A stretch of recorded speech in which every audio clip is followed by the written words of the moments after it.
ప్రభువునందు ప్రియ శ్రోతలారా, యేసుక్రీస్తు నామమున మీకు శుభములు.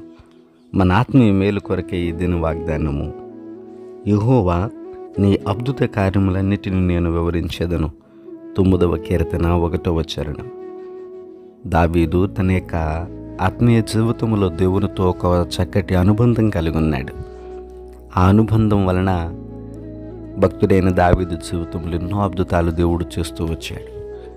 మానవ మాతృలకు సాధ్యం కాని ఎన్నో గొప్ప విషయాలు, విజయాలు, జయాలు దావీదుకి దేవుడు అనుగ్రహిస్తూ వచ్చాడు.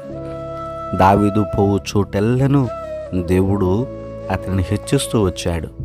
అందుకనే దావీదు దేవుని మూలంగా ఎన్నో అద్భుతాలు పొందినవాడై, ప్రభా నీవు నాకు చేసిన ప్రతి అద్భుతాన్ని ప్రజల ఎదుట నేను అనేకులకు బోధిస్తాను, వివరిస్తాను, నీ గొప్పతనాన్ని అనేకులకు చాటి చెప్పి సంతోషిస్తాను అంటూ ఉన్నాడు.